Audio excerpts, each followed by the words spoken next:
Bonsoir à toutes et à tous, il est 20h sur les antennes de Prestige TV, voici les titres de cette édition. Grave accident à Pékesse, un camion est entré en collision avec un taxi clando, 3 blessés dont un grave ont été dénombrés. Opération de plantation de 100 cocotiers à Medina Fall, Haïdar El Ali, le directeur général de l'Agence sénégalaise de la reforestation et de la Grande Muraille Verte ASRGM accompagne la communauté Païfal. Après les élèves et les kits scolaires, le mouvement Thiès Yakanam initie les femmes formatrices à la transformation des produits locaux pour la propreté domestique. Dans l'actualité nationale, le président de la République décide de prendre en charge l'évacuation sanitaire et l'opération de l'étudiant en médecine Sadio Ousmane Diédhiou atteint d'une aplésie médulaire. Sur l'international, Kim Jong-un, le dirigeant nord-coréen, s'est engagé à renforcer la dissuasion militaire nucléaire de son pays. La page des sports va boucler cette présente édition.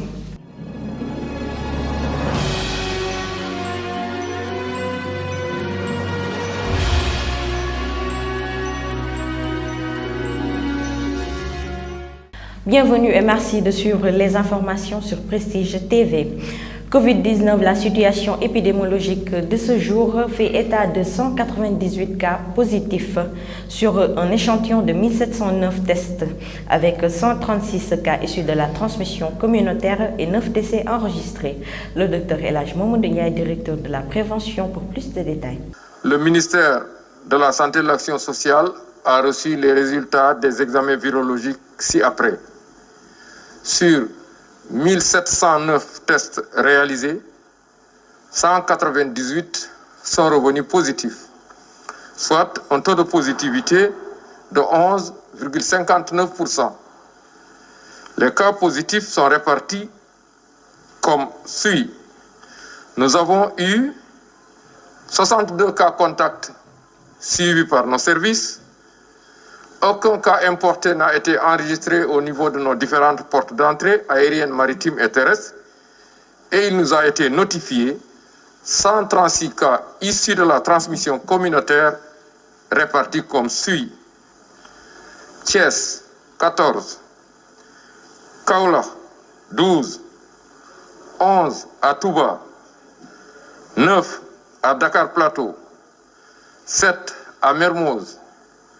5 à Matam, Mbour, Popenguine et Tivaouane, 4 à Keur Massar, Mamel et Yoff, 3 à Ouakam, Parcelles Assainies, Sacré-Cœur et Tamba, 2 à Amitié 3, Dieuppeul, Grand Yoff, Guédiawaye, Kaffrine, Mboro, Nord Foire et Pikine, 1 aux Almadies, à Birkelane, Cité Africa, Cité Alia Dione, Cité Djilimbay, Cité Mixta, Diourbel, Fass, Fatick, HLM, Keur Momar Sarr, Koumpentoum, Liberté 6, Mariste, Médina, Ngor, Niary Tally, Pété, Pire, Point E, Richard Toll,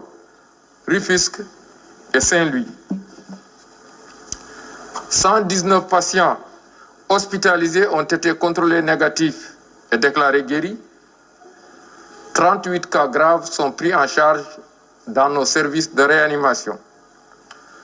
9 décès ont été enregistrés ce mardi 12 janvier 2021. L'état de santé des autres patients hospitalisés est jugé stable.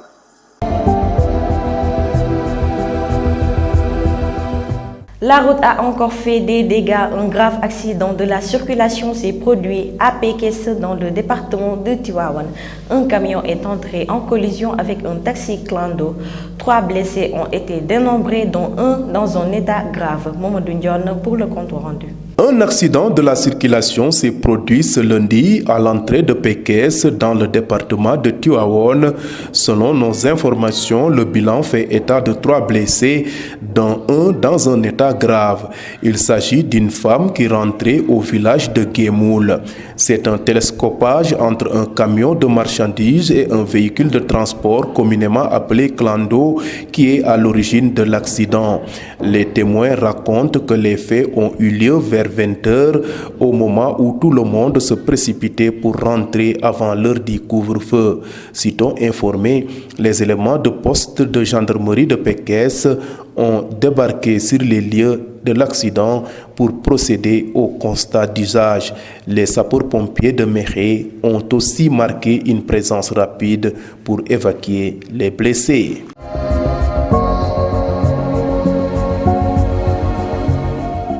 Le directeur général de l'Agence sénégalaise pour la reforestation et de la Grande Muraille Verte a été à Thiès dans le quartier Médina Fall pour accompagner la communauté Baye Fall à la plantation de cocotiers. Il s'agit d'un programme de 1313 cocotiers pour la mise en œuvre d'un vaste reboisement à travers le pays. Il a annoncé à cet effet la réception de 14 conteneurs de 17 500 pieds venant de la Côte d'Ivoire. Aïdar El Ali au micro de Adiba. Je suis honoré d'être ici et aussi d'accompagner ce grand projet du marabout qui veut planter 1313 cocotiers dans ce lieu. Et si j'ai apporté 100 premiers cocos, c'était pour voir le suivi. Mais j'étais très satisfait quand j'ai vu qu'il s'occupait du suivi. Je suis revenu avec 100 autres cocotiers. Et je ne m'arrêterai que quand ensemble nous aurons planté des milliers et des milliers de cocotiers partout au Sénégal, avec leur aide, avec leur appui. Parce que, vous savez, le mouridisme est un concept de travail. Et nous allons ensemble travailler pour reverdir notre pays, le Sénégal. De sorte à ce que nos enfants puissent profiter de ces richesses, parce que vous savez, on plante un cocotier, il va produire dans 5 ans 200 fruits. Et il va vivre 100 ans pendant lesquels, tous les ans, il va vous donner 200 fruits. Si vous en avez 1000, c'est 200, 1000 fruits.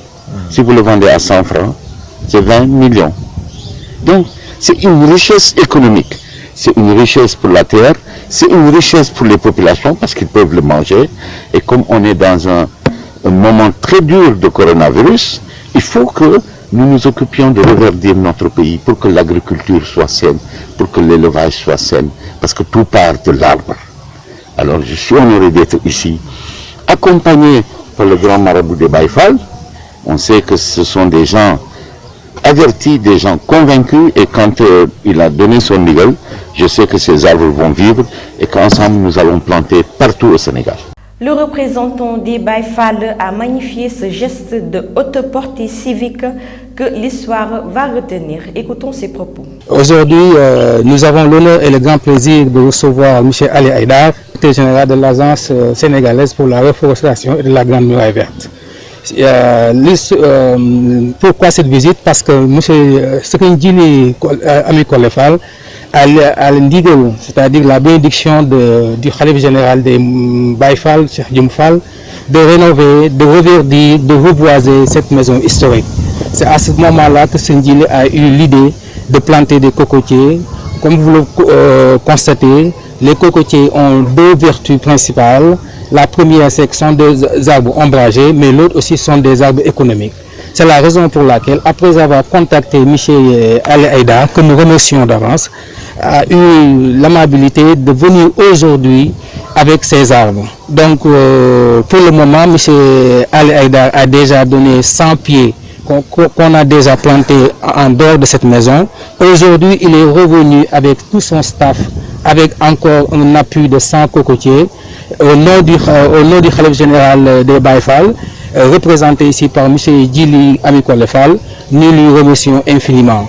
Donc je vais lui donner la parole pour qu'il puisse nous expliquer effectivement les raisons de sa visite lui aussi.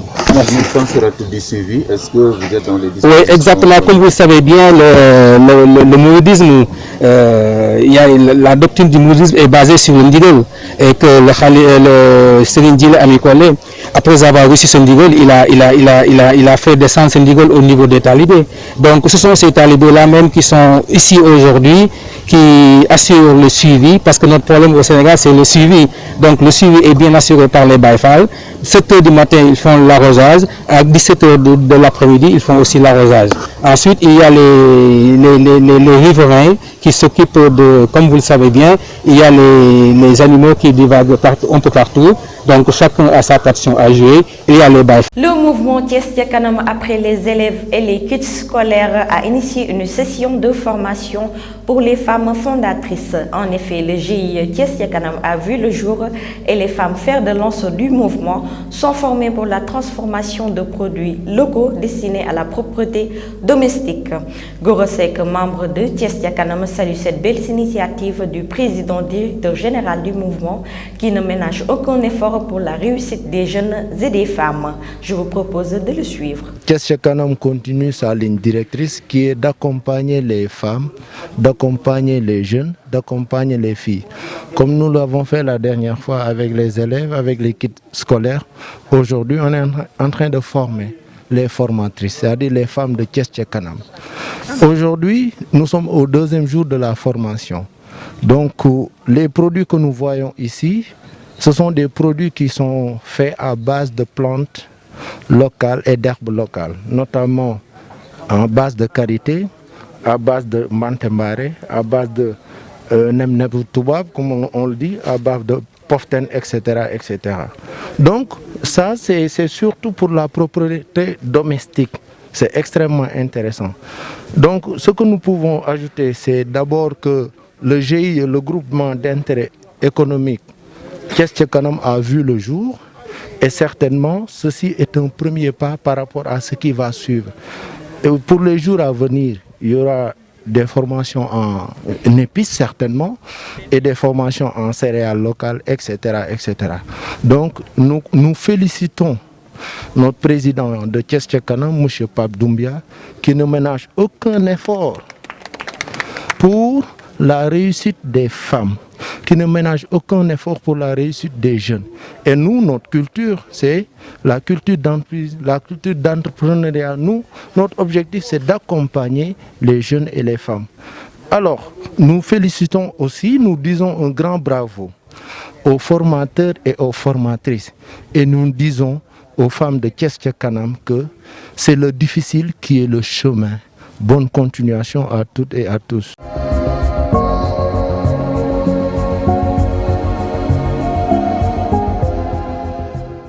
Le président de la République, son Excellence Macky Sall, a décidé de prendre en charge l'évacuation sanitaire et l'opération du jeune étudiant en médecine, Sadio Ousmane Diédhiou, qui est atteint d'une aplésie médulaire. Pour le développement. Nous démarrons l'actualité nationale avec le président de la République, Macky Sall, qui a décidé de prendre en charge l'évacuation sanitaire et l'opération de l'étudiant en médecine, Sadio Ousmane Diédhiou, qui souffre d'une aplasie médulaire. Selon nos sources, dès ce mercredi, la somme va être virée à l'hôpital français qui doit effectuer l'opération. Dès ce mercredi, la somme va être virée à l'hôpital français qui doit effectuer l'opération. Pour rappel, l'objectif de la levée de fonds était de rassembler les 280 millions de francs CFA nécessaires pour sa prise en charge. Malheureusement, après des semaines, l'amicale des étudiants de la faculté de médecine de l'UCAD et des autres bonnes volontés n'ont pas pu regrouper la somme. Le district sanitaire de Podor n'est pas en reste dans la tendance haussière de la COVID-19 au Sénégal. En effet, de 6 cas dans la première vague, le district est passé à 62 cas à la date d'hier, mardi 12 janvier. Si l'on en croit les déclarations de Mamadou Bokoum, médecin-chef du district sanitaire, la blouse blanche explique cette tendance au relâchement des populations par le non-respect des mesures barrières. Il a également exhorté les populations à s'investir pour arrêter la propagation de la maladie dans le district où il se félicite toutefois du bon taux de guérison enregistré. Nous terminons l'actualité nationale avec la conférence épiscopale des archevêques du Sénégal qui a accueilli ce mercredi le ministre de la Santé et de l'Action sociale sous l'égide de Monseigneur Benjamin Ndiaye. Des moments d'échange et de partage qui ont permis à Abdoulaye Diouf Sarr de faire le point sur la situation de la pandémie de la COVID-19 au niveau national. La rencontre avec les évêques du Sénégal tenue au foyer de charité du Cap des Biches de Rufisque a aussi permis à Diouf Sarr d'aborder la question de la vaccination, notamment les 200 000 doses du vaccin chinois Sinopharm.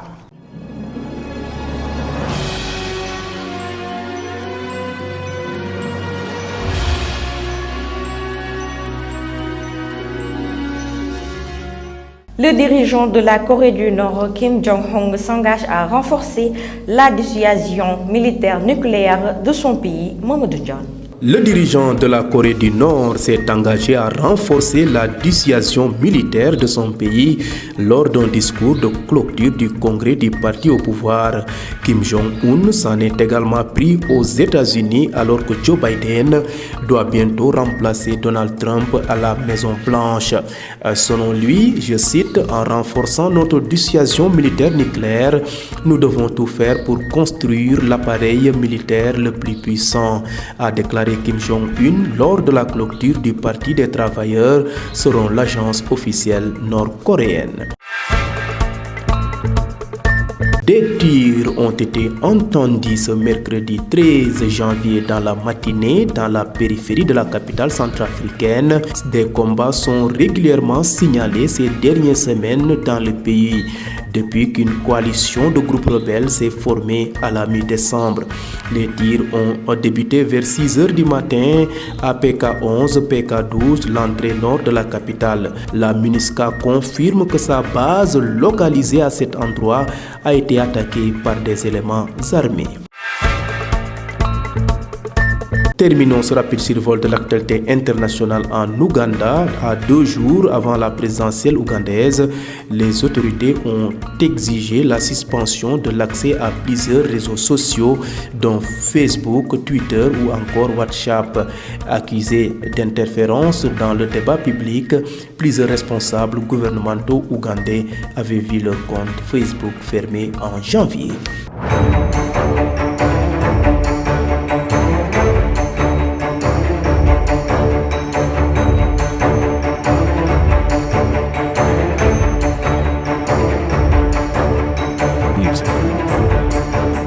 À présent, parlons sport. L'équipe du Teungueth FC, le représentant sénégalais en Ligue africaine des champions, débutera la compétition par un match contre l'Espérance sportive de Tunis les 12 ou 13 février prochains, annonce le club de Rufisque sur son compte Twitter.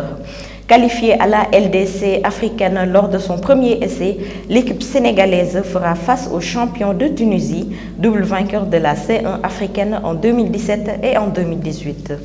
Le TFC jouera sa deuxième rencontre à domicile le 23 février contre le Zamalek d'Égypte, finaliste de l'édition 2020. L'équipe du Togo a été disqualifiée pour fraude sur l'âge aux éliminatoires de la Coupe d'Afrique des Nations CAN 2021 des moins de 17 ans, U17, déclare la Confédération africaine de football CAF.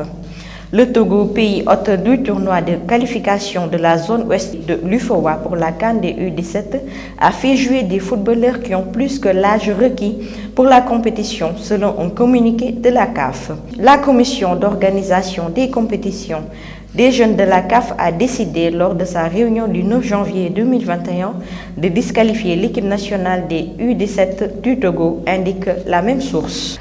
Voilà, nous sommes à la fin de cette édition. Mesdames, Messieurs, merci de l'avoir suivi. Bonne suite des programmes sur Prestige TV.